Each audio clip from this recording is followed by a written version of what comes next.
Hello, hello, hello, beautiful people. How are you? Hi, hi, hi.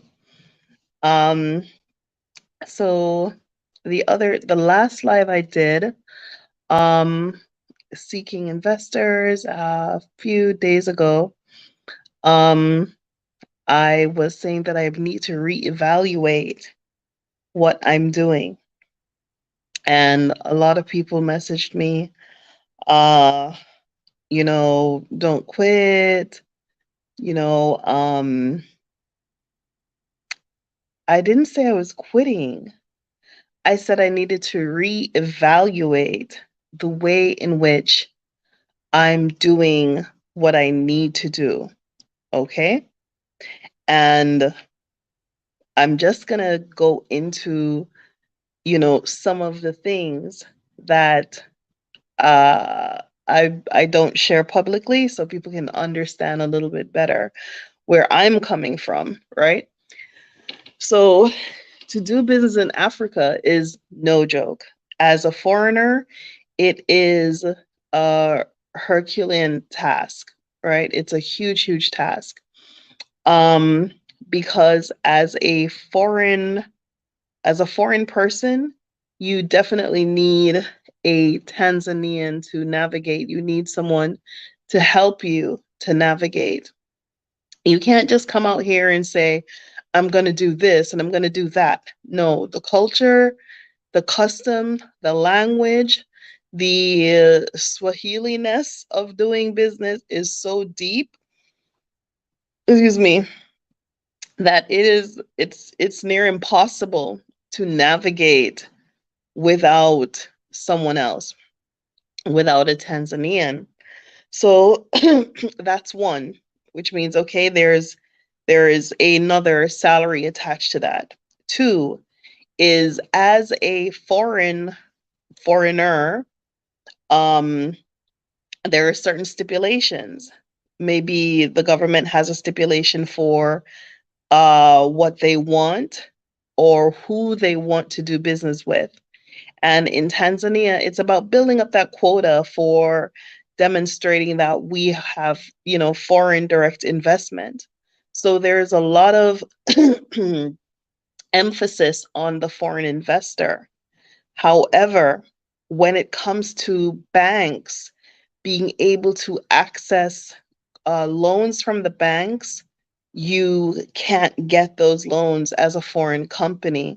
There is a threat of, I would say, I'm just gonna say the word discrimination because there is no other word for it, right? It's like a real solid thread of discrimination because you're a foreigner, right?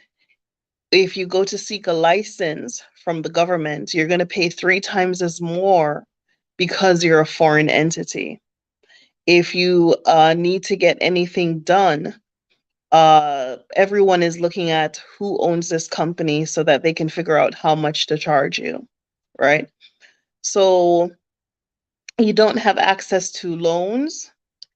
You don't have access to, uh, even in some instances, yeah, subsidies. There are no subsidies. So if you say, okay, I'm going to come out here and plant some sweet potatoes, and you see the opportunity to create a collective of sweet potato planting, and you can do something with the sweet potatoes, and you know how to export and process the sweet potatoes, you're going to find yourself in a position where you cannot do too much without financing, okay? And you will not get any subsidies from the government, specifically because you're a foreign entity.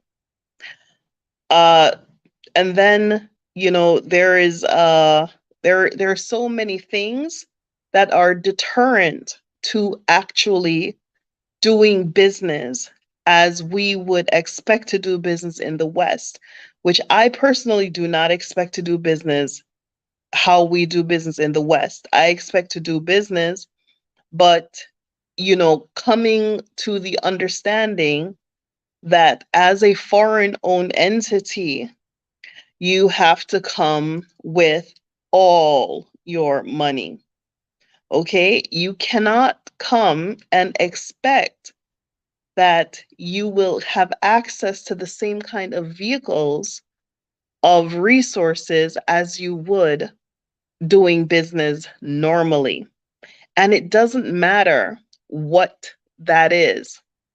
So, understanding that position that I'm in or my company is in, I have, sought to raise capital outside of Tanzania because the opportunity came to me while I was in Tanzania.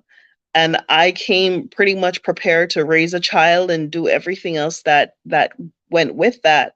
And investing in the Exodus House for the repatriation community was a very big part of that. That's why I was able to take care of my personal family needs. I could have used the resources that I had to buy a vehicle, to to set up walls around myself for my comfort and my protections. And I just felt in my heart that the thing to do is to invest in this piece of real estate. That's what I did. Okay. So I came out here prepared to live a life as a filmmaker and a single mom to take care of my immediate needs and my child, right? And then as I'm here, more and more opportunities presented themselves. Okay. So only after going through certain processes do I actually realize some things. And there are things that you will never know until you actually are there, until you actually go. Do you see? Okay. And we're not talking about bad roads. We're not talking about electrical power outages. We're not talking about inability to access certain things. We're not talking about a poor mail system. We're not talking about all of the other things that you people would commonly find to detract from Africa. That's not what I'm talking about. I'm talking about what only when you get into business, only when you step forward into saying, okay, I'm going to register a company. Registering a company is okay, right? But in order to acquire the export license for the seaweed, we needed to achieve a document called the Certificate of Incentives. Okay. And in order to achieve that document, it required a certain amount of money and a certain amount of commitment. So now we are to get involved in seaweed, as far as the government is concerned, you needed to have specific documentation. So now I'm in this industry that is an infant industry. And an infant industry means that it is not developed, it is scattered, it is smallhold farmers, one or two people, no processors. There is very little in sea as far as an industry goes. So we're not in an industry, we are, scattered. Like, okay, you have a couple of smallhold farmers, you have an exporter, you have a processor. And so, I started to develop ways in which we can actually do business and grow this industry cohesively, right? Um, and again, as a foreigner, when you start looking at things that way in Tanzania, it's it's like, well, you're a foreigner, you probably shouldn't even think about that. You should go and plant flowers somewhere. Um, so there are multiple incidents of deterrence and Wholesale confusion. Hey Garvey TV. Yeah, there are opportunities for confusion. So number one, we don't have access to the kind of capital that is required in order to do certain things. Number two, we're a foreigner. So we don't have access to the kind of network that other people would have. But foreigners are a necessity. They are a necessity. The diaspora, the people who move here, the people who come here, whether those people are Chinese or Americans or whatever, the, it's a necessity because the know-how, the skills, and the knowledge that we have cannot be found in the local market. It cannot be found no matter how much degrees a person have. Nothing can beat experience. Nothing can beat know-how. Nothing can beat knowledge. And we have, when you know that you know something and you have that knowledge, it gives you a certain kind of confidence to rise up in a certain way and act in a certain way that other people can't even imagine. Why would you even think of doing that? Because I have the confidence in my know-how.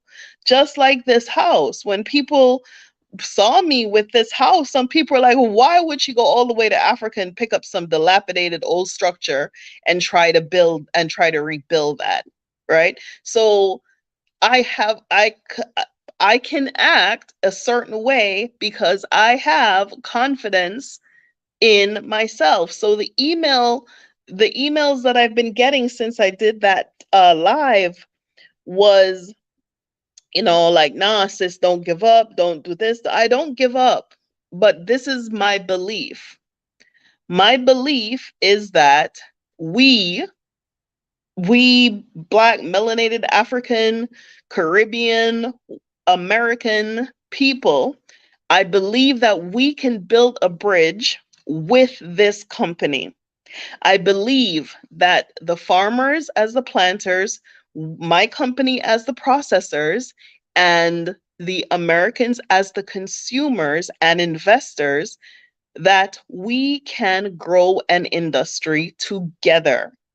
We can use the opportunities that I've created as a bridge between the diaspora and Africa.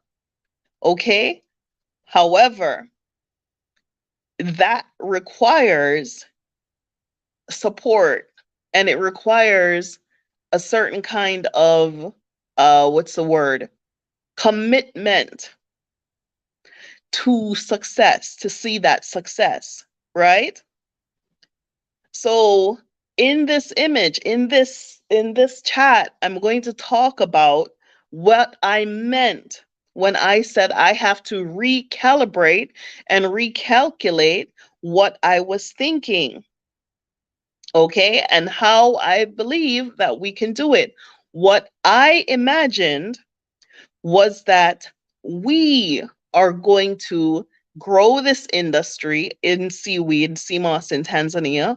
We are going to provide opportunities and better fair trade to the Tanzanian farmers, which 99% of them are women. We are going to build our own processing and packaging facility and hire our people. And we are going to export to our own consumer market in the United States. And we are going to have points of consumption such as the restaurant and CMOS Cafe.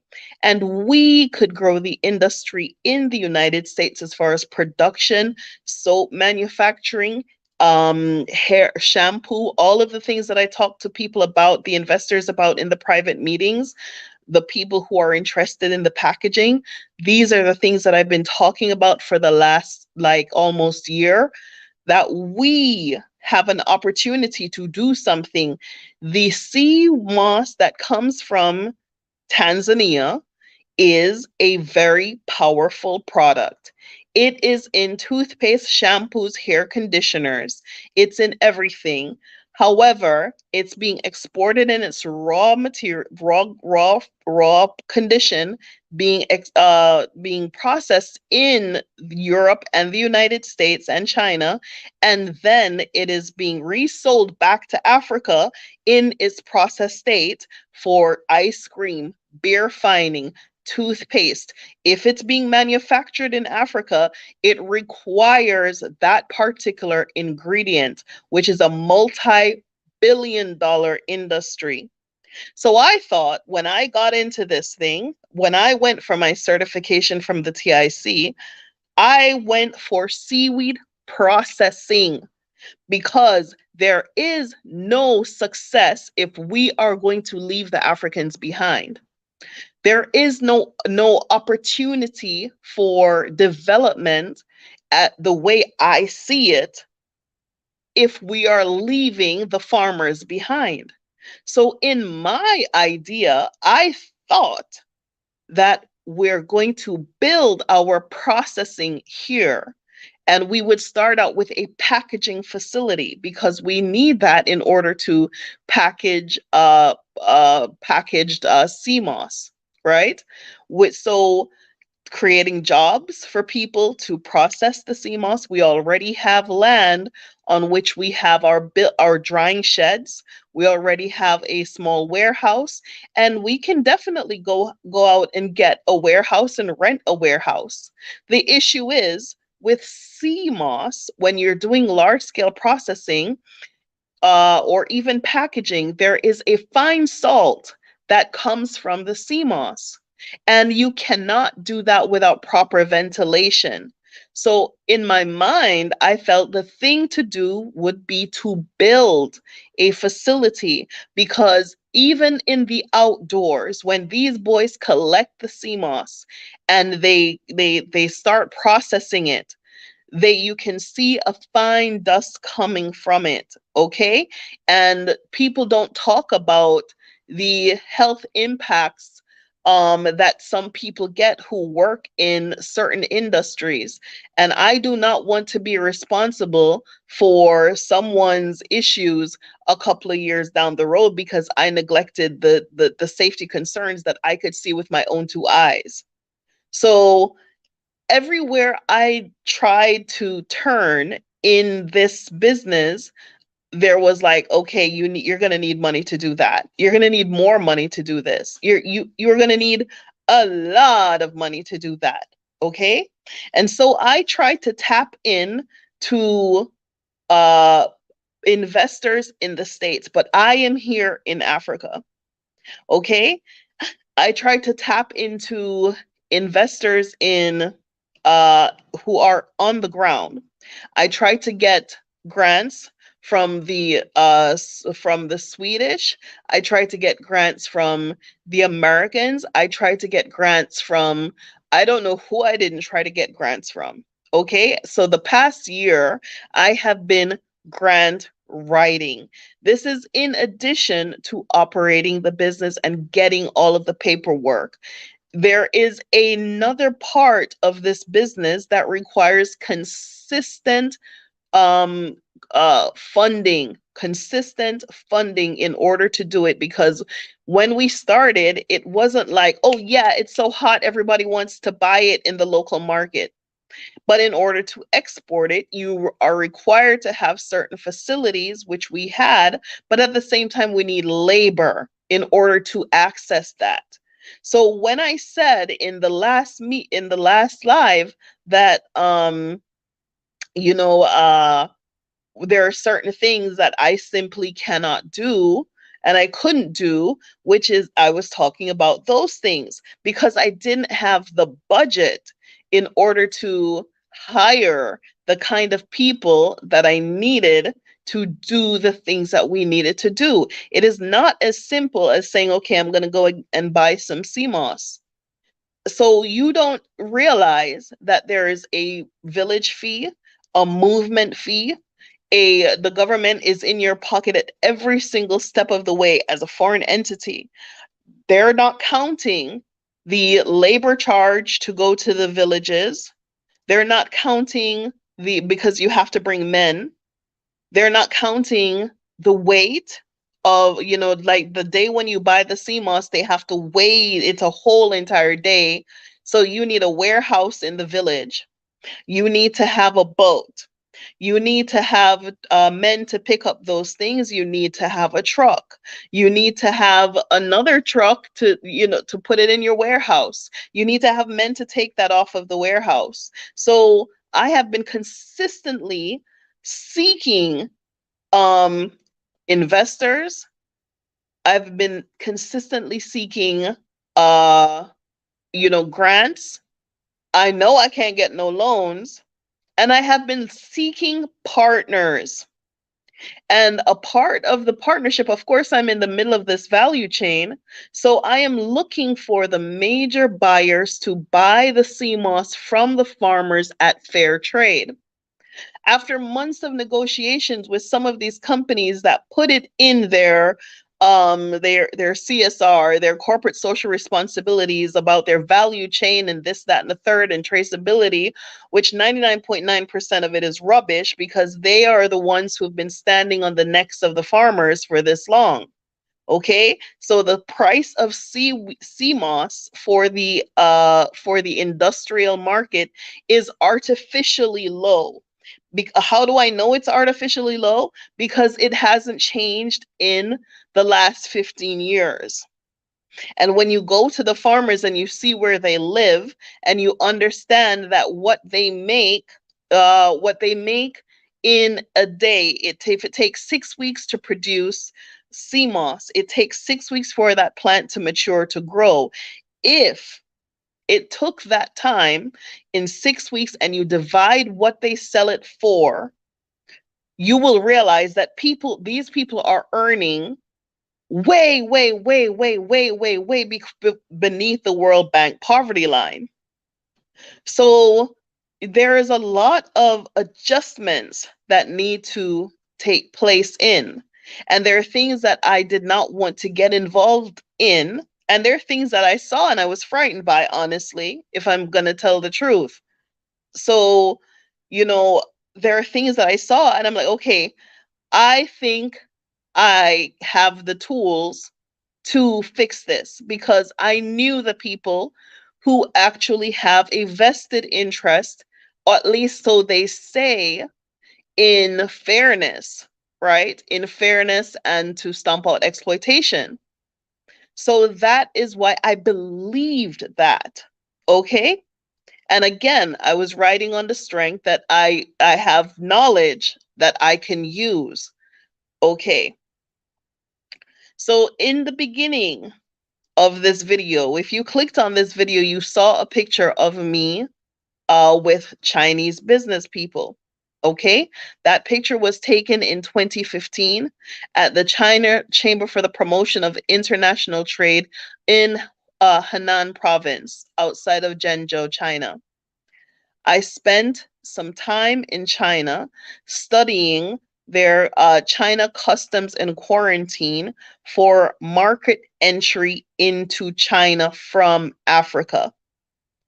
Why did I do that?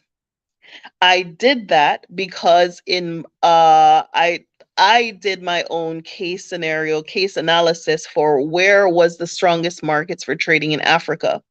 However, I wanted to create bilateral trade with Africa instead of one-way trade. And believe you me, the Chinese do not want one-way trade. They want bilateral trade. They want to buy things from Africa because Africa has things to sell. They want to buy things from the Caribbean because the Caribbean has things to sell. So they were looking at bilateral trade. I developed an app for trading directly with China in 2015. This was before 2017 when Jack Ma created another platform to do the same thing. Because the time I spent in China, I was in Beijing.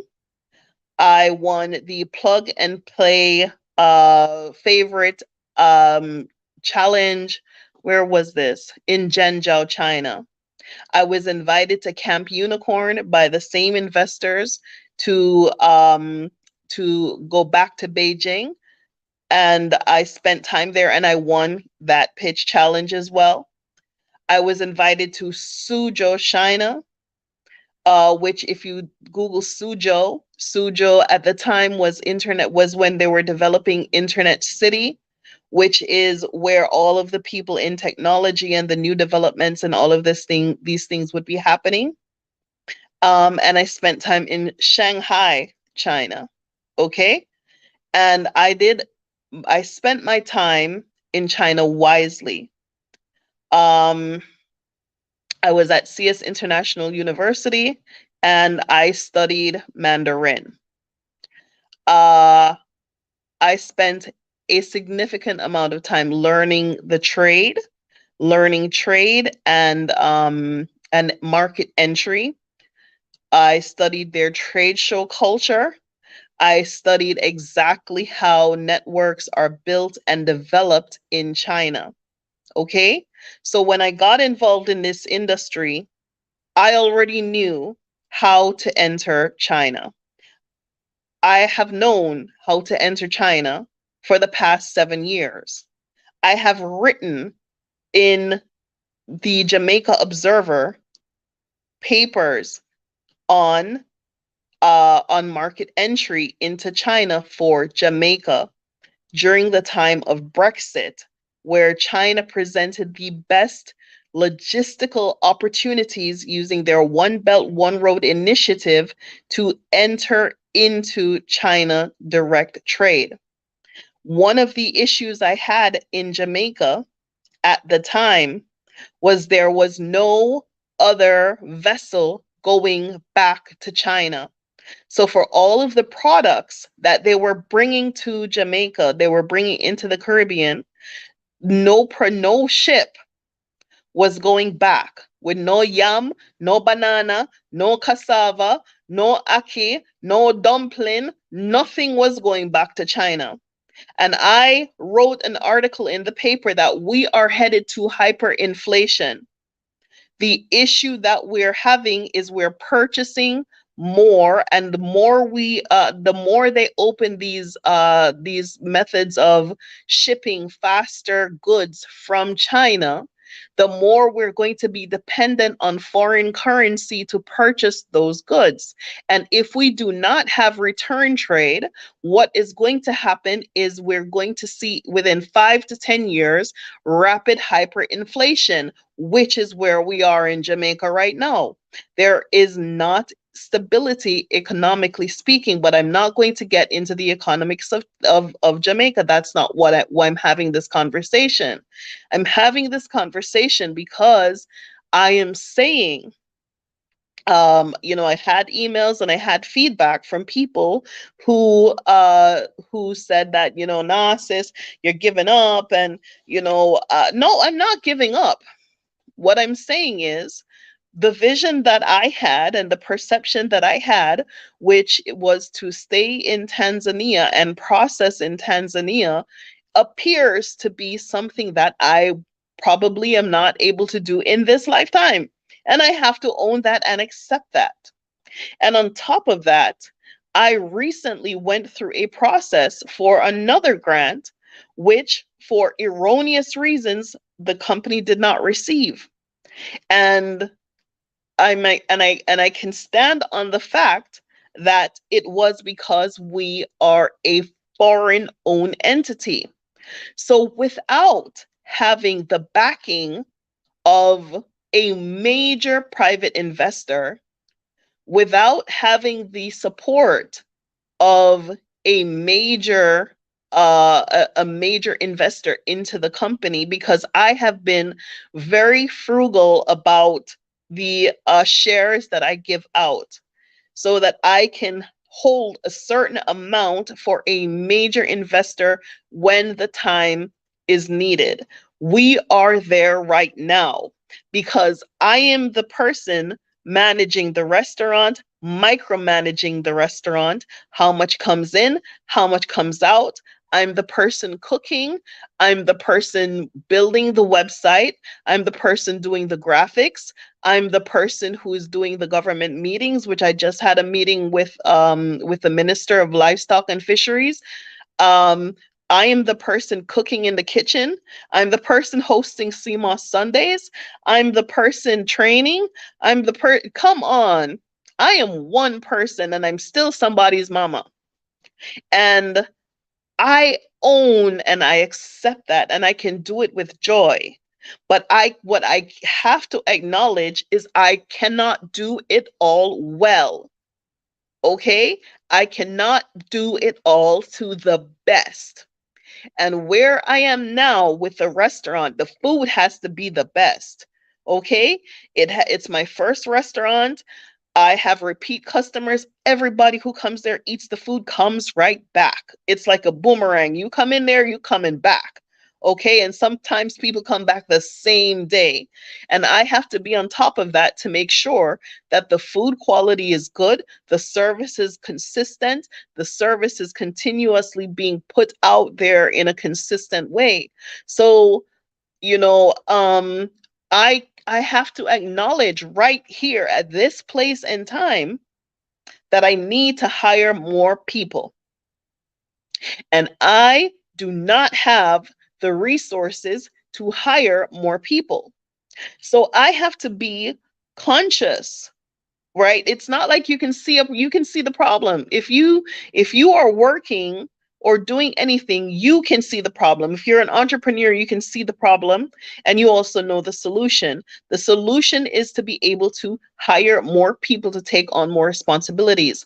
Opening the restaurant is was a very, very intelligent move, and I can't even begin to explain to you how intelligent a move like that was for our company. It was an intelligent move because understanding what I understand now is that the local market does not know anything about CMOS. They have no point of consumption. Now that they have a place to consume it, they have a place of awareness. It is also a point of social media visibility. So we are no longer just a packaged quiet product. We are a visible and verbal and tasting product. And it comes with knowledge of someone who actually has an experience curing their own brain tumor, which is me in 2013, because of CMOS. So it has that passion behind it. Was a smart move because the people who come in there every day and eat and try to find out more about who I am, what the restaurant is about, gets a detailed knowledge now. They're not getting just Jamaica and Jamaican food. They're getting knowledge of CMOS. They're getting things. Okay. So, um, yes, yes, Joseph. So Joseph is here saying in the chat, the Chinese have tied up almost every African country with huge loans. God knows that their plan is for the future. African government are not interested in helping anyone to do business unless you can give them $1 million of bribes. Good luck. So I'm just going to share these comments because this particular comment is going to help me to rotate into the next topic of what I'm talking about. Okay. So Joseph Brown is saying this and he said, let's see, I am Nigerian. We Africans that live outside the country know exactly what China is doing, and we wish our governments would stop doing business with them. Okay, this is true. But at the same time, this is all I can say is at the time when I went into China, at the time that I went into China, what I began to realize and understand intimately is that nowhere in the history of China do we see the Chinese, even though they have been coming to Africa for centuries, we do not have the history of China coming to Africa, shackling up anybody and marching them across the sands, putting them in boats, hauling them to China to work as slaves. We don't have that in our history. And the thoughts of negativity against China is, I would call it 90% propaganda, because the people who have enslaved Black people, the people who have created these loans, these suffocating loans for Africa for generations, these people are the ones who are putting out the negative information on China, because guess what? China is coming with a little shine. Okay, and yes, they are doing it in their own self-interest. For example, in Jamaica, what is it? The China Communications and Construction Company that actually built the roads and these things. They built those things with Chinese labor. And we all look and go, Lord, why, this is their mission, this is their modus operandi, they've come to take away our jobs and this and that. First of all, the Jamaican government knew at the time when they signed these contracts that the work that it would be for Chinese workers. Okay, and I'm going to tell you why. From the Chinese perspective, that makes sense. China is a developing country, just like Jamaica, just like Africa. Okay? We have this vision and this imagination in our minds that China is this super evolved place. Okay? It is also a developing country. Because it is a developing country, you the cost of labor is cheap. If you were going to build the kind of roads and railways that the Chinese have built around the world for the cost of what they've been able to put it into Africa, it would be 10,000 times more. Do you know why? Because materials and goods have to be traded on the US dollar. So if your country is backed by the US dollar or trading on the US dollar, and this developing country called China is going to come to your country and then develop your roads, they would have to have US dollars to do that. You, the Chinese, the African leaders and the Caribbean leaders, you willingly went to China and engaged in these relationships, and they told you that they would be hiring Chinese labor. What you fail to do is tell your people that the only way to build the road that we needed to build for the last 10 and 20 years is by working with China. Okay, then they would bring their own labor. So I know half of y'all don't want to hear that, but you need to hear it. You need to either go to China and spend some time and do some more research and stop getting your information from propaganda. Stop allowing hearsay to influence your ideas and look at the facts and apply your critical thinking. Okay? China never enslaved nobody for no 400 years and then keep them in bondage for another 100 years and then discriminate against them in a foreign land for how much years, and them and their generations, and shackle them up and then use religion and tell people that, oh, it's because you have the mark of this one or that one, and the Bible says you were supposed to be enslaved and all this kind of stuff. No, but the Chinese did not play those games with you. So how is it that you are taking your information, you're taking your knowledge, you're taking your information from the people who actually did it to you, and you are now whitewashed in your brain, in your mind, because you cannot apply critical thinking to the understanding. Okay? So, you know, these are some of the things that I want to tackle, right? There you go. So review site, oh Lord, review site has come down. Review site has arrived. Facts. Stop spewing slimy, nasty American propaganda about China. No time in the history of this 1,000-year country that you can do business with China for. You can go back thousands of years. They've been coming. There's Chinese pottery found in the found in South Africa, found in Mozambique.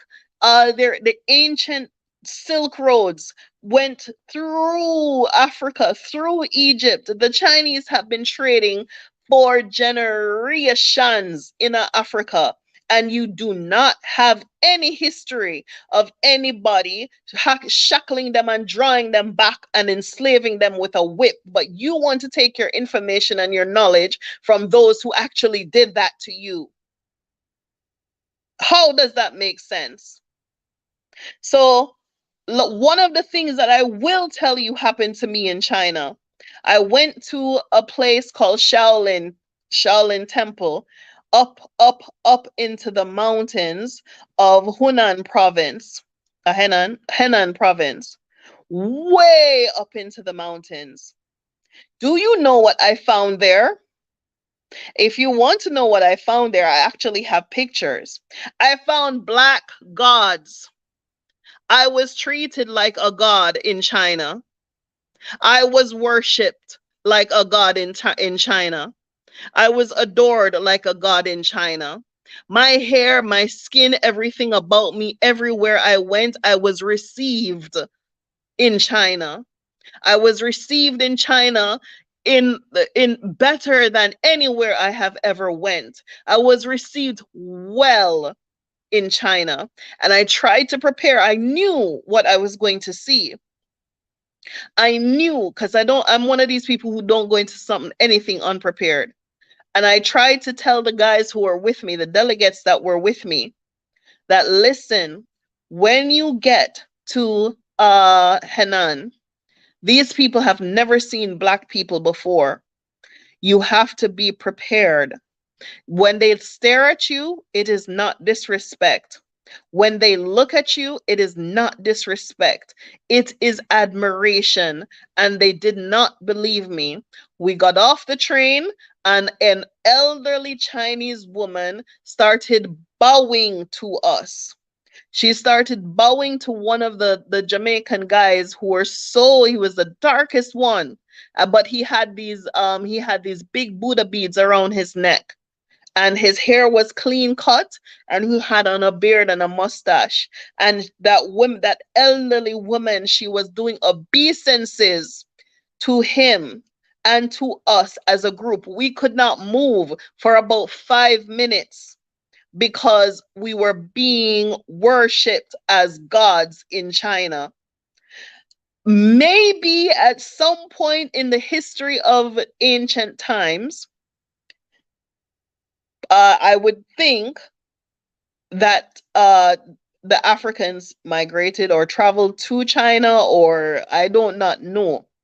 But there are so many things in Chinese ancient history that depict black people and black gods.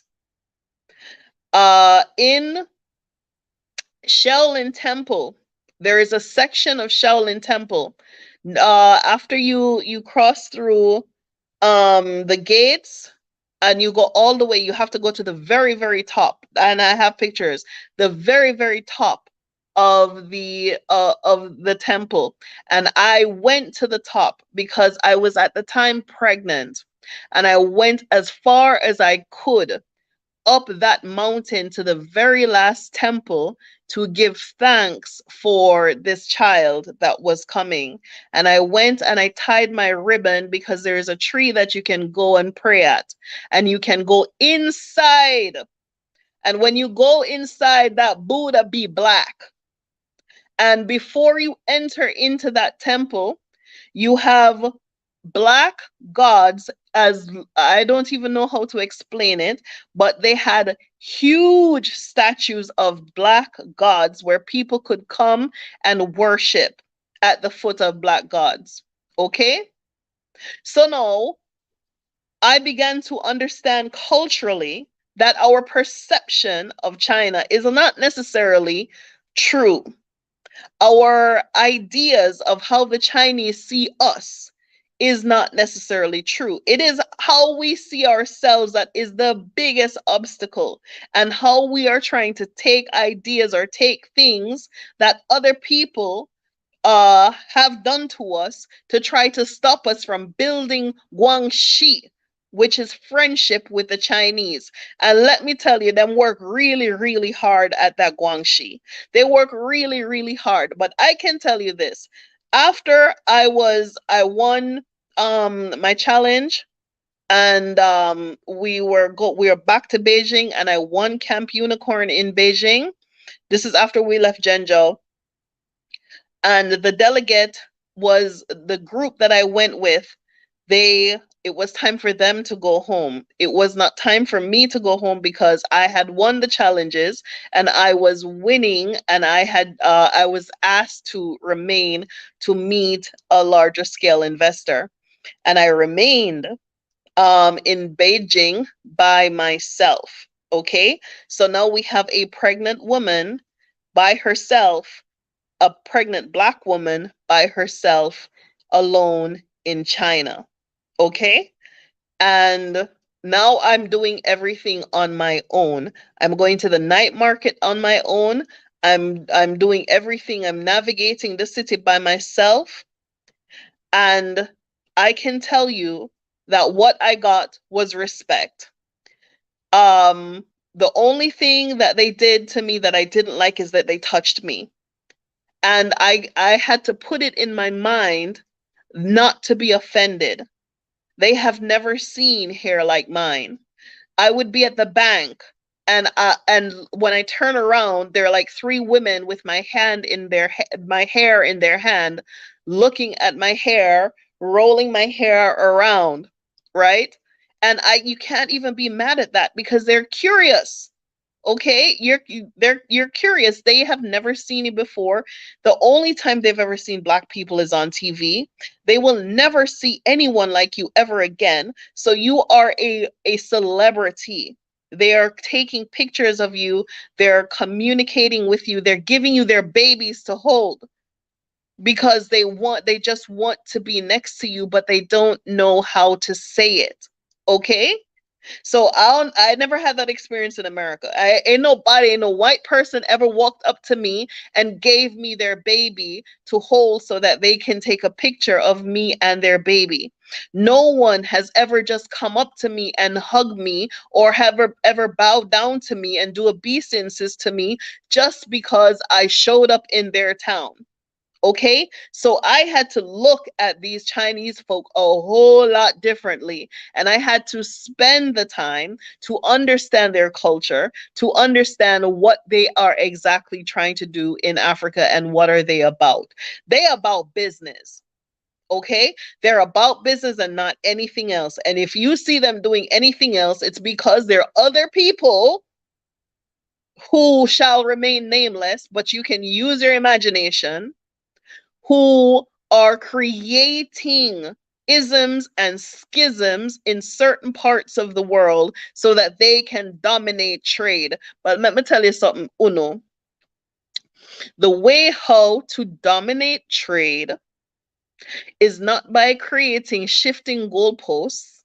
It's not by creating allegations and propaganda. It's not by misleading people. It's not by obfuscating the facts. Excuse me. Okay. It's by actually genuinely looking to do business and work.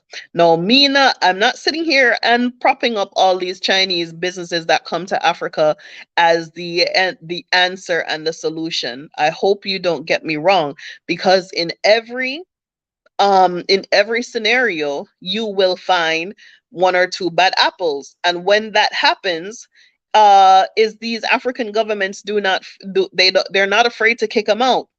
Okay, and when those people get kicked out and go back to China, they are on punishment. So don't, because they're destroying the image of China.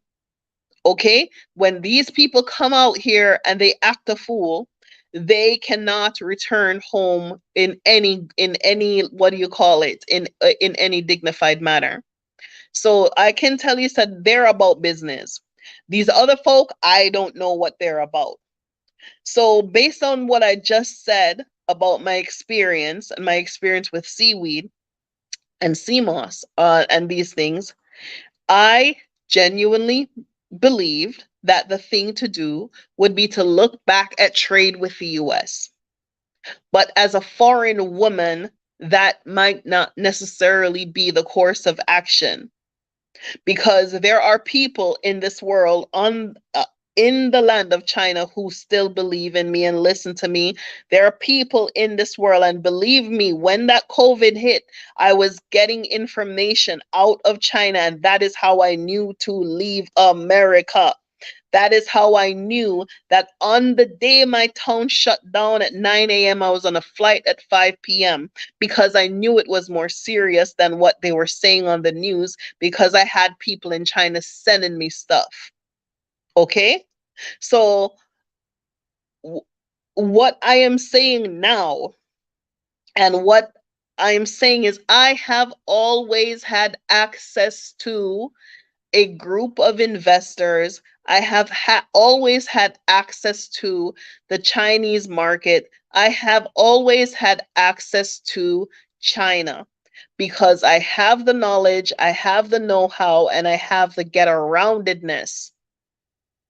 And I've been fooling with the West, and I have been struggling fundraising at this juncture, that juncture, pinching here, borrowing there, stretching myself, overstretching myself, working and overworking. So now I'm reevaluating, does that make sense? If you were me, what would you do? If you were me or in my shoes, and you had an opportunity for an industry to grow and develop an industry, and you are not getting the kind of play because you're a foreigner, but you have access to other people in another part of the world, I'm just going to ask, what would you do if you were me? If you follow the conversation that I just had, that I just said about the things that I've done in China, the things that I learned in China, as far as trading into China, China customs and quarantine, as far as accessing markets into China, um, as far as accessing investors and capital in China, I have always had that. I have always had that. But I was fooling with the ideal of this market, this industry, this product could be an our product. But at the same time, business is business, and I got to get on with my business. I have got to get on with my business. So those are the things that I was talking about. I wasn't talking about giving up. I have people who are investors in this company, and I have people who believe in this company. And there are people who this company helps to get them their residency. There are things that this company does, okay, and we have visibility and access to do certain things. But if I'm getting kicked in the head by the Africans, and I'm getting kicked down by the West because I'm not African, and I have this whole entire open door, I'm just trying to ask, what would you do if you were me? I don't know, Garvey. I don't know. Right? There we go. So I don't know. Garvey's asking me, so you're doing business in China. I don't know.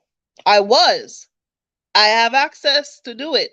But this foolishness, this rubbish right here is costly. It is costly to my mental well-being. It is costly to my sanity. It is costly to the kind of time that I can spend with my child. I live 1 hour away from the store. I go 1 hour going and 1 hour coming back, and I'm cooking. I come in here and I start seasoning up and do everything from the night before. Early morning, I get up and I'm cooking, which I'm happy with that. And I'm doing all these other things by myself, and I need to hire more folks, and I need to do this, and I need to. If I can't get the support or people to buy in into the vision, why should I let the business die? Why should I let the business die, or why should I lose hope in myself knowing that I have the access to other capital? So there's a specific reason, and there's someone else, there are probably about two other people who knows what this specific reason is for me to come to this decision, right? So this is what Garvey is asking. He said, so you're doing business in China? I don't know. I do not know. I honestly don't know, but that is what I was talking about in the last live, where I have to reassess and reevaluate my course of action, because I am thinking that we can do something, but I am alone. That's a fact. Okay? I am the only man on the ground actually doing something in my company. And in order for me to hire people, I need to have the labor. I don't have it in the budget for labor. I don't have it in the budget for a social media manager. I don't have it in the budget to consistently maintain someone else like a Jackson, who is an essential to the company. I don't have that. And at the same time, the same energy to push through this restaurant and get it to where it needs to be, which is in a franchise or in a more efficient kind of business model, right? I need a large investor. I need an investor or a group of investors who can look at who I am, what I've done, where I am, the opportunity that we're looking to go in, and collaborate and take up a larger share in the company under a partnership.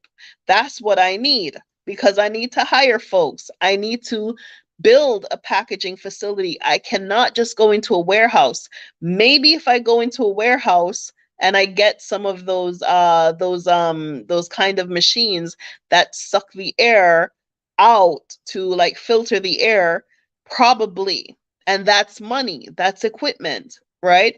But what I'm saying is, for the kind of processing of seaweed that we're looking to do, there is a kind of salt, there is a fine salt when the seaweed dries. If you're doing it in large scale, you will know. If you're doing it, well, I just dry some seaweed in my backyard, you're not going to know. Okay? But when you're doing a large scale seaweed processing, there is a fine salt that comes off of the sea moss, and you cannot do it. You can't do that in an area that is not ventilated. So we need a packaging facility. Okay, the cost of packaging, that's one thing. I mean, it just goes on and on and on and on and on. And at some point in time, the mature thing to do is acknowledge where I need help. And I believe that I've gone as far as I can possibly go. I've built a company. We've acquired the export license. We've acquired all the documentation. We've acquired the partnerships, the relationships. We have the land. We have the network. We have built relationships with the World Wildlife Fund. We have relationships with the farmers. We have our market entry strategy. We are in the Amazon store. We have all of this stuff from one person. Okay? One person, me. I'm writing grants. I'm up all night and all day. All night and all day. Sometimes I don't even know what day it is or what week it is. So when some of you email me and text me, maybe I see the text. I'm like, oh, let me respond, when a whole entire day or two has passed before I even realize that I have not responded to this person. And it's not just one or two people. I right now I'm responsible for 15 employees. I am the person responsible for turning that rent in that's in the restaurant. I'm the person responsible for the marketing. I'm the person responsible for the sales. Therefore, also responsible for the quality of food. I'm responsible for the export. And I need to be able to hire people and put them in positions that they can actually be visible and useful, or we have to also build on the land that we have or acquire additional land to do the things that we need to do. So my great vision of working with the farmers, offering them fair trade, opening a factory and giving people the opportunity to have jobs and grow and develop. And I'm going to tell you something else from a micro perspective. From a micro perspective, I have been here 3 years. I have people who have been with me, like Jackson. I met him while I was still in the hotel, and he has been with me from that day forward. He can now get married because he has consistent employment. Joseph, when I found the Exodus house, when I found this land, he was on the land. He asked me to stay. He asked me if he could stay, and I allowed him to stay, and I employed him, and I pay him a salary. That salary, in 3 years, he's gone from X amount to 3 times that amount. Why? Because he has demonstrated that he is trustworthy, he is a hard worker, and he does what he's supposed to do 90% of the time. And I can depend on him. As a result of that, a woman can depend on him. He is now married and he is now a father. He just gave me my first African grandchild because I am now BB to that child. And that is the kind of thing that I want to grow in Tanzania. That's the kind of thing that I want to continue to grow, to provide employment of stability, to provide a means of opportunity, because I come from a third world country too. And I know that there is no such thing as opportunity. You have to make it unless you look up and find it. Okay? So we have land. We have all the resources. But in order for me to continue at this juncture as an adult and a business person, what we need for continuous trajectory is to be able to employ other people who can fit into certain silos of the business. When we started the restaurant, it was like starting a new business. We had to get a new set of documentation in order to operate that restaurant. So I am on now on this operation side, and I need Jackson or someone else to be on that operation side of the export and the processing. Okay? And I have been chasing a grant for over a year that the same people who are perpetrating negativity against China only because they see China as a rival in trade. All of them negative something that we hear about China and all of that stuff is only because they are rivals in trade. Nothing else. And the Chinese people are diligent in their business of trade. They are diligent in how they do business. These are business people. They're not come for ramp or play. They're not trying to tell you that if they come here and build a road, that you are in debt to them for the rest of your natural existence. And other people do not like that. Other people do not like that there is an opportunity outside of generational debt. They don't like that. So be careful of how you are absorbing information about people, about the people that you know nothing about. Okay? So I can tell you that from reading the papers, The things that I see and hear is not necessarily what is so.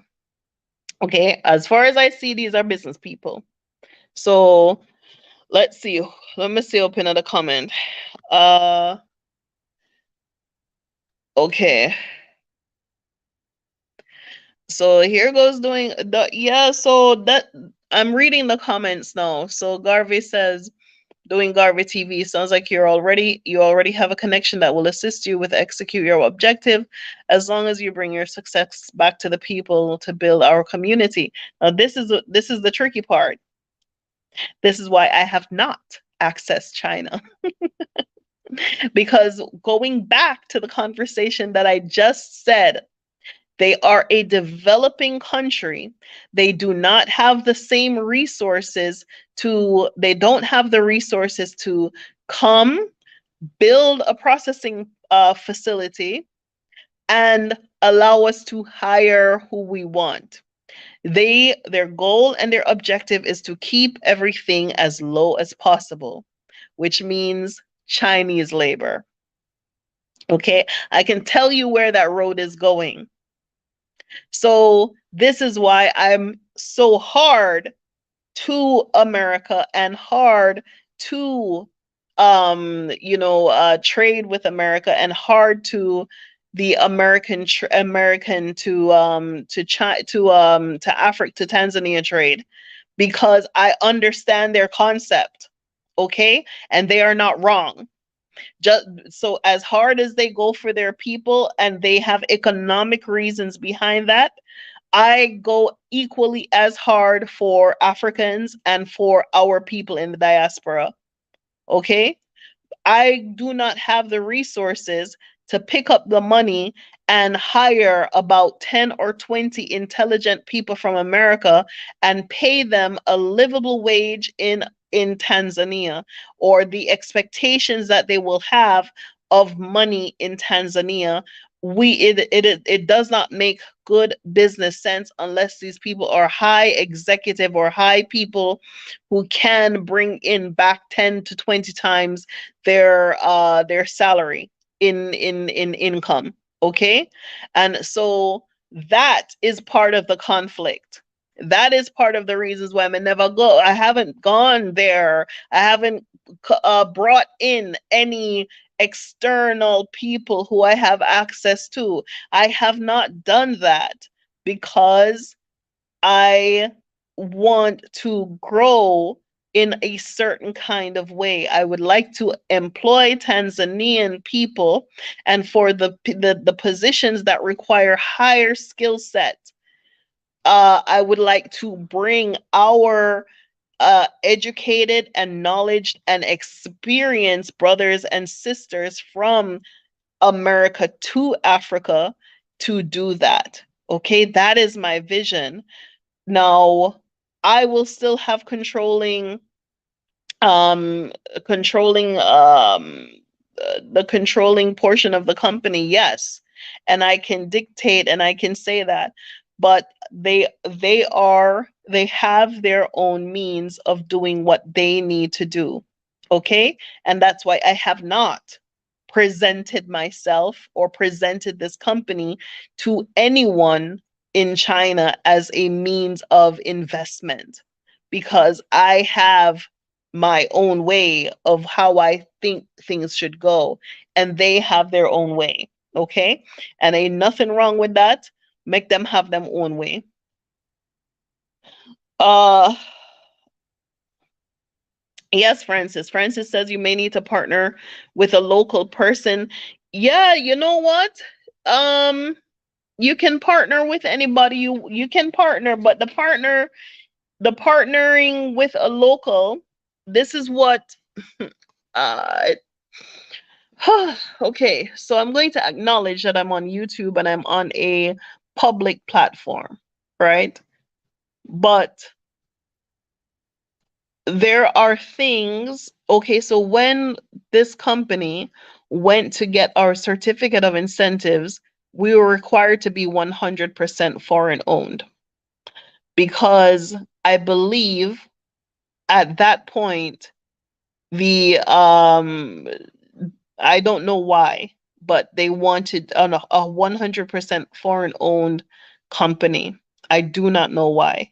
Okay? So I'm just going to leave that there.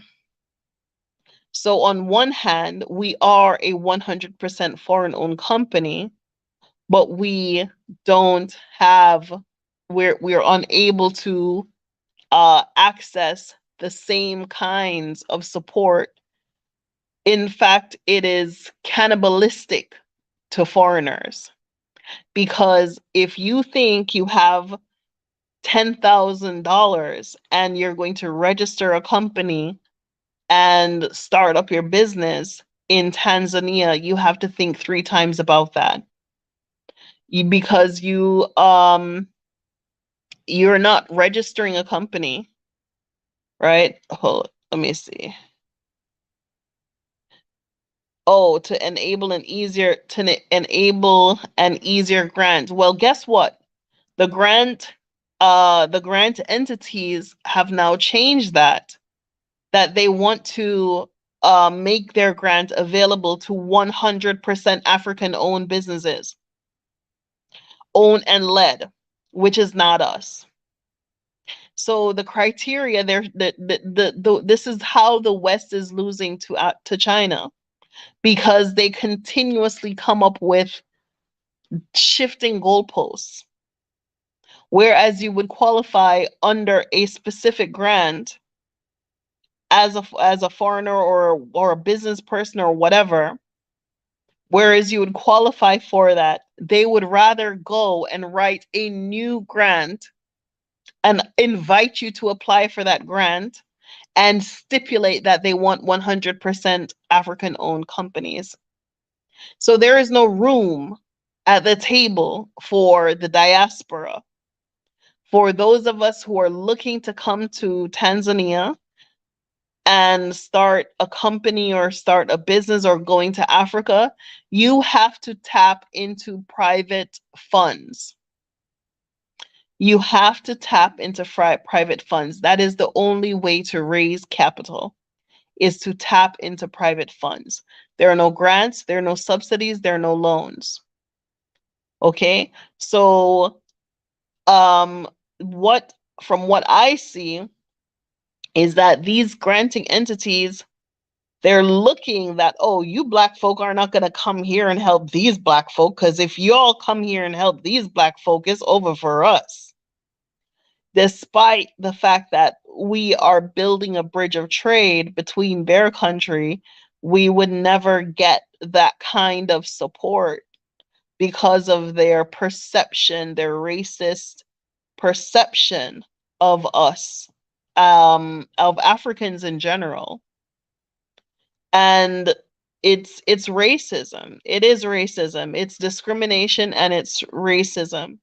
So whereas, let me go back here and see. Let me go back and read. Yeah. So all I'm talking about is let me see. Haha. Review site Africa deluded. Kamala Harris went to Zambia and tell them that China was trapping them with loans they will never pay back. But 70% of Zambia's foreign debt comes from the IMF and the World Bank. See, those are words I did not want to put into my mouth this morning. That's what they want to do. They want to extrapolate African countries into perpetual debt. And it is a form of racism. It is a form of keeping African former colonies in check and in control, where they can have access to resources untapped and unchecked. Because when you take money from the IMF and the World Bank, that too comes with stipulations equally as how the Chinese cannot afford to bring to hire in the local market, that they bring their own labor. in these countries that have the IMF and the World Bank, they stipulate that you must buy your equipment from them. They stipulate that you must have real estate from specific places. They stipulate that you must hire their workers. They stipulate that they should be able to come into these countries and militarily defend their investment in your country. So when these developing countries on the African continent take out these relationships with these two people on this last line of this comment, when those people come to your countries, you no longer have a country, you have a shell. They are there to suck out your resources, employ their people, and get as much out of you as possible. And in the end, you will not have what you went to get the help for. And I know this. And you in the West, you don't know it. You don't know that in order to, if let's say, for example, the country of Jamaica, if they are looking to borrow money from the IMF, that money cannot be used to compete with American businesses. So if Jamaica is looking to borrow money from the IMF to strengthen their banana industry, they cannot use that money for that, because there is an American entity called Chiquita Banana that is importing bananas to the US. So their money cannot be used to create any competition for American companies. They can't use that money to grow their sugar industry, to build refineries, to repair their refineries, to create better business processes for sugar refining, because they would be competing with Domino sugar. So they can't use that money to shore up their orange industry, to buy more fertilizer, to plant and extract, or even build up an extraction plant, because they would be competing with the orange companies, Sunkist or whatever, in America. So those monies that these countries take, it's only for keeping you in debt, and it cannot be used to service former debt. And then they turn around and sell these countries a lie that if you don't owe the IMF, then there is no way of keeping your credit rating. So to pay off your debt to these other people is actually a negative thing. So if the money is not there to do anything, if it's not there to help you build up your banana, help you to build up your infrastructure, help you to build up your trade, help you to build up your competitiveness, help you to build up your agriculture, help you to build up your exportation opportunities, if you cannot take money from these people to build up any of that. And they don't finance infrastructure, certain infrastructure. So what does the money go to? Oh, well, we can help you to privatize your company, your country. So instead of and you have to sell all your assets in order to access their money. They treat these third world countries, these developing countries, as bitches. Before you can access any of that US money, you have to sell your asset. So bye-bye Air Jamaica. That's what happened to Air Jamaica. Bye-bye Jamaica Railway Company. That's what happened to Jamaica Railway Company. Bye-bye Telecommunications Company. That's what happened. Bye bye, all of your national assets. If you own the school, you have to close that school or sell that school. That is what it is like to do business with the IMF and the World Bank. That is the difference between doing business with China. They don't gives a damn. You want to borrow, you want to us to come and build your road? We come and build your road. We hire our own people. We build our road. We go. Yet these same people are the ones who are perpetrating when propaganda all the negative things about the Chinese in Africa.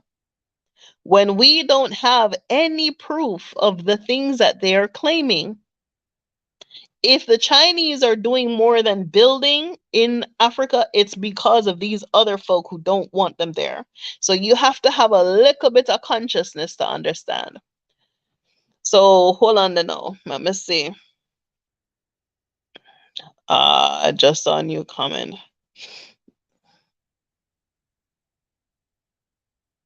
So Francis is asking an interesting question. It says, what sort of capital does your business need? And also, have you approached any Chinese venture capital at all? No. Mm-mm. I haven't approached anyone. What I'm saying is, in the last video that I made, I had people saying or communicating with me that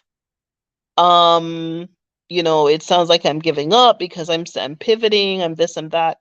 There are going to be certain things that I have to probably let go of, in order to go forward. The question that I'm asking is, what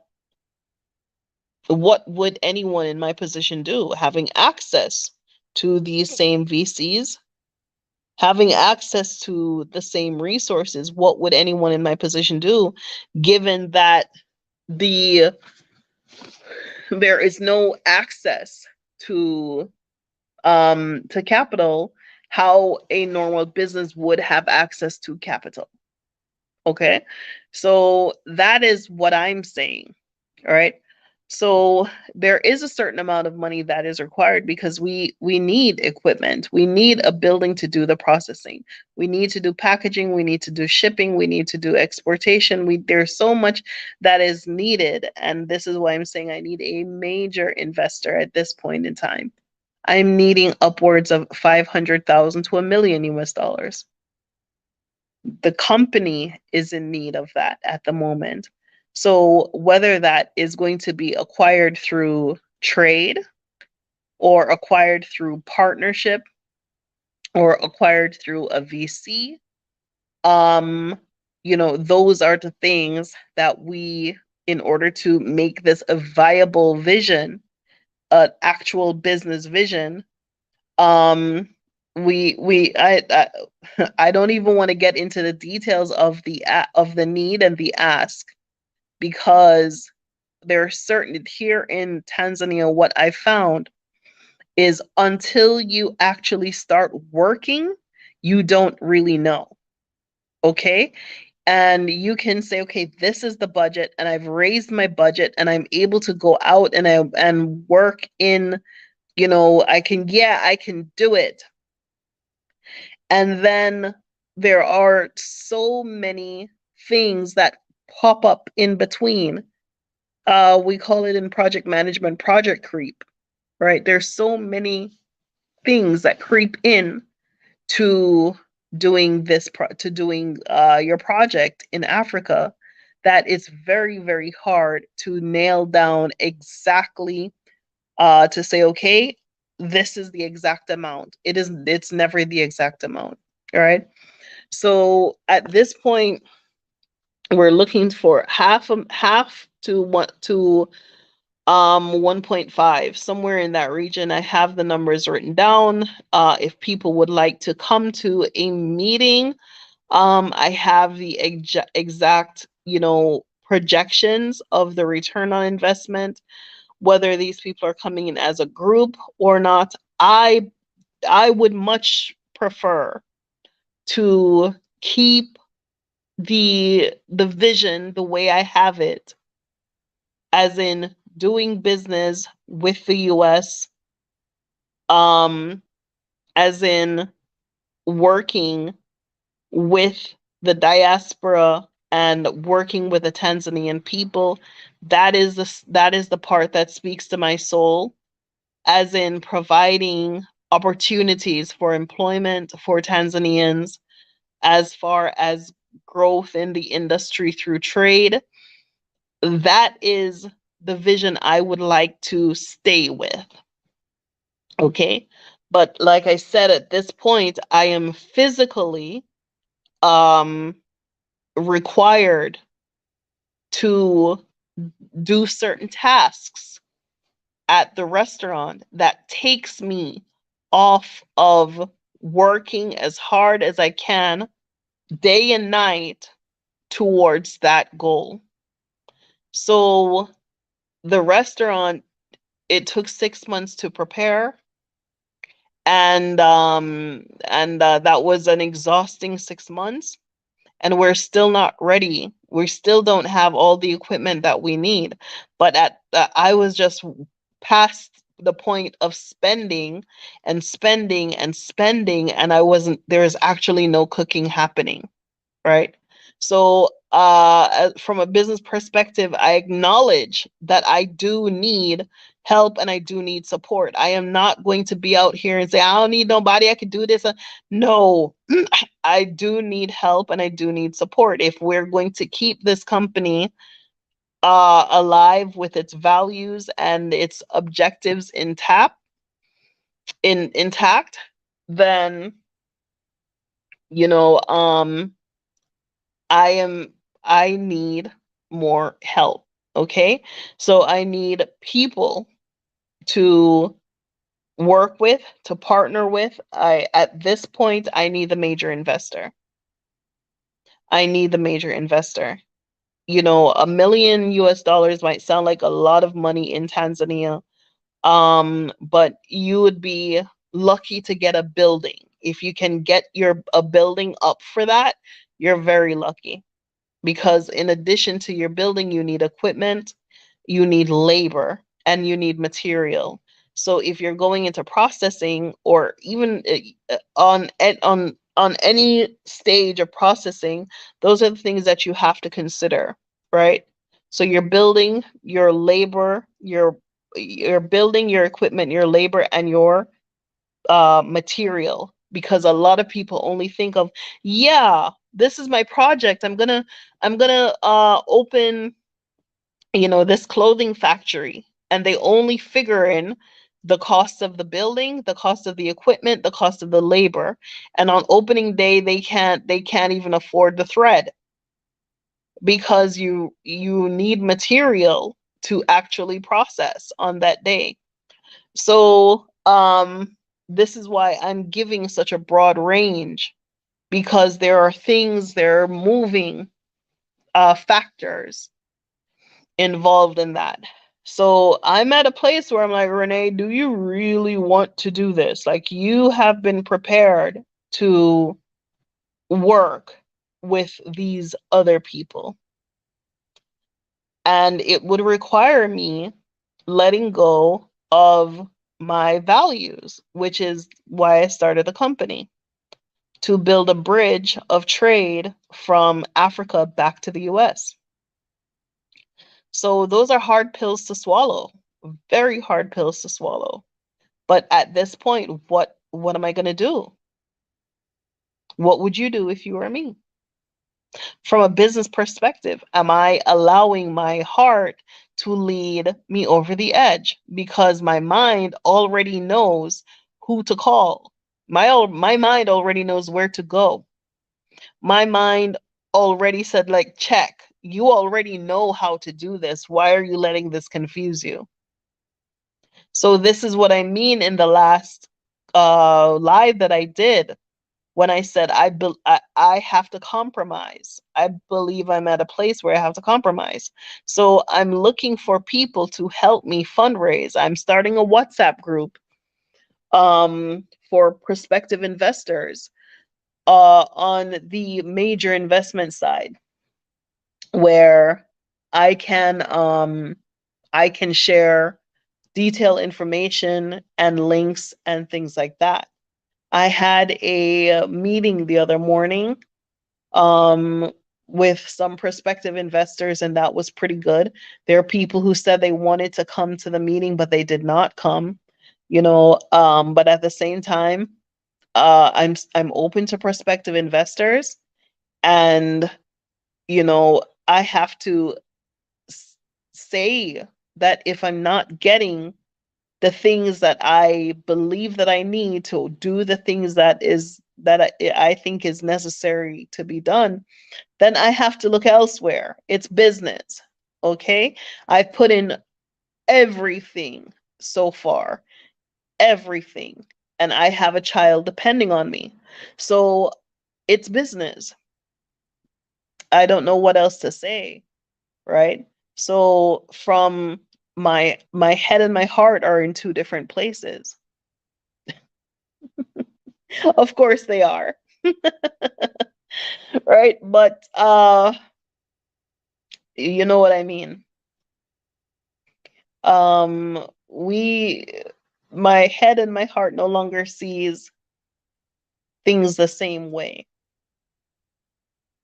So I have to make decisions, business decisions, based on what will grow the business and what is the best case scenario or the best outcome for the business. I know that approaching what access I have in China is only going to bring more Chinese here. I know that tapping into the diaspora is only going to bring more diaspora here, which is what I would like to see. I would like to use our company as an example to the Tanzanians of why we should be working with the diaspora, reaching back to the African American community, why we are worthy of our residency and better residency. I want to use this company as a position of bargaining to say why things need to be adjusted. And that is how it's done here. The Turks do it that way. The other people who are here, the Indians and the Chinese, do it that way. And this is how they're winning. Okay? And this is why they're winning. So there are many reasons why they're winning Africa. Number one, uh their culture of Guangxi, of building relationships and friendship. If you have a Chinese friend 30 years ago, that is your friend for the rest of your life. That is called Guangxi. They look to build relationships. They look to build partnerships. They're not antagonistic with how they do business. They're not oppressive to the way how they loan money or how they bring opportunity to the table. And they have the strength or the group thing that they can use to sway governments in their favor. That is how they are winning. Meanwhile, other people who have the position in their mentality of us only, of you're gonna give us all that trade. Oh, you're gonna have to let that go to do anything with us. Or I see you talk to Russia last week. You can't be no friends with no Russia if you're trying to do anything with us, and we're gonna boycott you and we're gonna do this and do that to you. That is a completely different language, and that is not how those people speak. They mind their own business. They're business people who mind their own damn business. Okay? So that's how they're winning. I would like to see us win. God damn it, can't we win something? Can we have something? Can we not have something for ourselves?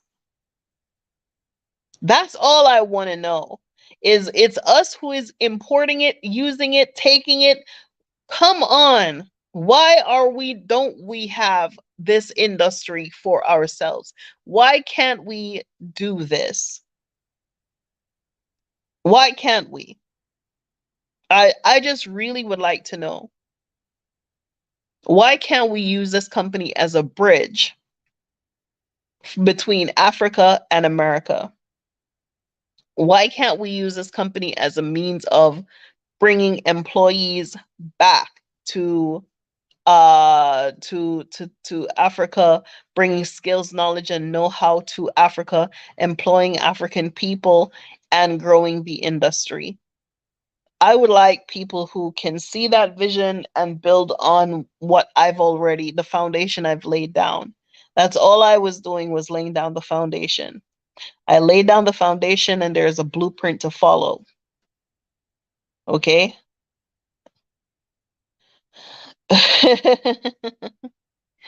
You see, this is true, Francis.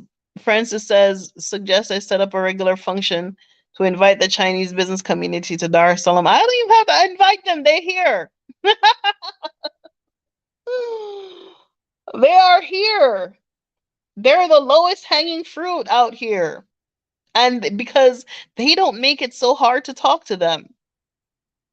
They're here. They don't make it so hard. They don't make it so hard to engage. They don't make it so hard to work with. Okay? They don't make it that hard. So, anywho, I'm gonna leave this here, but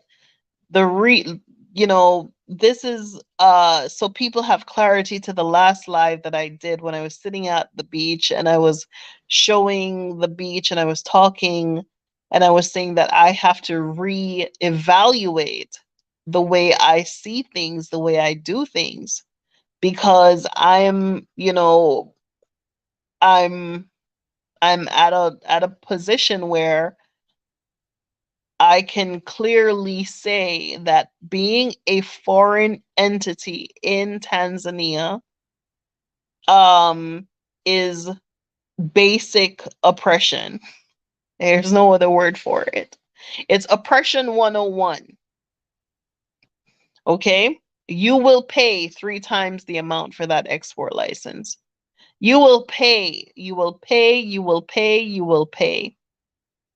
Okay? And this is why when it comes to other things, I am determined not to overpay. I am determined in my budget and my planning and my spending that I will not overpay, because we overpay for things that are prescribed by the government. By the government. Okay? So I'm going to leave this here just so people understand and have an understanding of where I'm coming from. Okay? If you had access to opportunities other than doing things the hard way, a lesser person would have gone for that a long time ago. But I was trying, and I don't think that knowledge or that relationship or that experience in China was for nothing. So I'm just going to leave that there so people understand what I'm talking about when I say that I have to reevaluate. I would never give up on my company. I would never give up on my company. But from a business perspective, I don't know if I have to give up on that vision. And it's just, where am I able to where and how am I able to raise the capital to do the things that make sense to me? Okay. So for those of you who would like more information and would like to join the the prospective investors group where I can share more information, or who would like to join the next I'm sorry, which part is the who would like to join the next meeting, right? This is my email. Let's see. exodusafrica1@gmail.com, right? And okay, let me edit this. No, not that one. Okay, it's exodusafrica1@gmail.com. I timed it. I mistyped. Let me type it again. Okay. So Exodus Africa1 at gmail.com. Let me read it. Okay. What is going on here?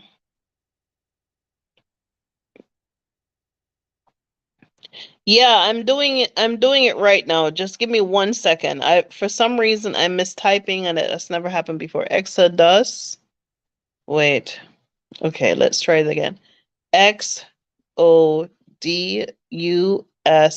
Africa1 at gmail.com.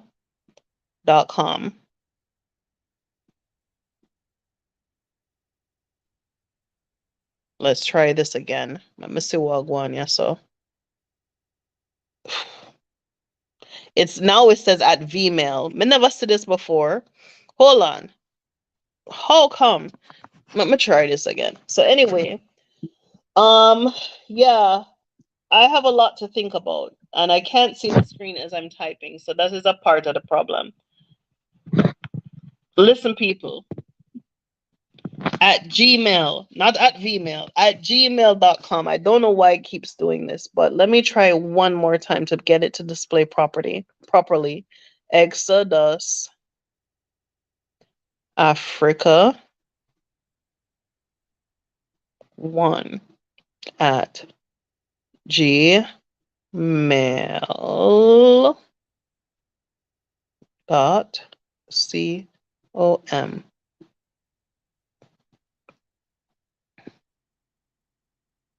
Yay! Okay, there it is. You know, some of the things that, like, sometimes you hear me speak and it sounds like I can't talk, and I stutter, and because I reserve the things that I want to say, that I need to say. The thing there sometimes in Jamaica we say on everything good for eat, good for talk. So I have to be very careful about what I say and how I say it. So I don't so I do a lot of and and like that, because I can't always talk about the things that I know and the things that I know to talk about, and I can't always provide things in this forum. So like I said, the Chinese are not bad people. You have to really know and realize why the perception is of the Chinese in our mind is so bad. Okay? And you have to think about that, like, okay, why is the media so against the Chinese? And if you want to do any business with um America, you cannot also do business with China. So it's like this political football, and people don't really get it or understand, what the issue is. I'm not saying may I get up and go do anything with China tomorrow morning. What I'm saying is I always had the access to do engage China from a business perspective, but it is not something that I want to do. Not because they're bad people, but because I understand that to engage them also means to employ them and also means to bring them in. And I think it would kill me to like see to the vision that I have of like, oh, a factory with black people in it and employing Africans and the people who are more advanced in their skills and training, those people would be African American or whoever. And this is a relationship bridge between Tanzania and America. Like, I think it would kill me somewhere in my consciousness that it it's not it would be Chinese people when I look out there, and I would have to get really, really, really hard in my heart to say what is business, and let me just do what I have to do, right? Because like I said, a lesser thinking person would have done that already if they were who I am and if they had the kind of access that I do. So, or even the knowledge and the know-how. But anywho, I'm gonna leave it here. Thank you, Francis. Please go ahead and email me. I'm starting a WhatsApp group. But before you get into that WhatsApp group, we need to have a meeting.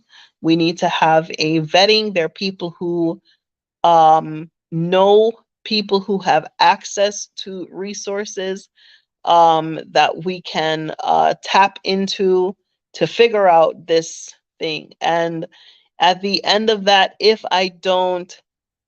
we can't see the way forward, then I have to do what I have to do, and that's reality, right? Is reality. I mean, we can't spend all of this money and all of this time and all of this effort for nothing. Like I said, I'm not giving up on my business, but I have to reassess how I want to do or how I have to do business, because I'm pretty much being forced to do business in a way that I don't want to do business. There is no access to subsidies, no access to loans, no access to grants. I am out here doing all this work by myself, and I have to figure it out real quick because we have labor, we have overhead, we have responsibilities to answer. Okay? The opportunity that is here, the opportunity that I'm presenting. So when you go and talk to somebody, you can say what the opportunity is. The opportunity is to grow and develop the CMOS industry in Tanzania. It is a multi-billion-dollar industry. The projections on this, on our trade opportunity, is somewhere between 8 to 10 million US dollars um, per quarter. Per quarter. There is a lot of money to be made. Okay? And we also have the restaurant chain that we're developing as a franchise for CMOS, where we would be able to supply the franchisees with CMOS for their CMOS cafe, following our pattern. Okay, so there is a good outlook if we can get it right. Also growing opportunities for the farmers and for employment opportunities for the people of Tanzania. Addition to that, there is a huge financial opportunity if we're able to do this properly. Okay. So, gonna leave it here. Send me a message. I will, we can organize another, um, another meeting. I may do that on Thursday. Today is Wednesday, so that would be tomorrow, your time. So 8 p.m. Thursday evening Eastern. I will post that. Um, I'll post that in the community section on here, and I will send the invitation to the link to the people who would like to attend that meeting so that they can get more information about that. Okay, so if you can come, if you and also, like I said, I also weed out people. I have to weed out people who are serious, and the way I do that is I charge a registration fee of $50. And so when you email me, you will have the contact information for how to send that information, that registration fee. And from there, you will get the link to enter into the meeting. And if you are serious about investing, I will create a group that we can communicate privately about the opportunities, the resources, the challenges, and the outlook. Okay.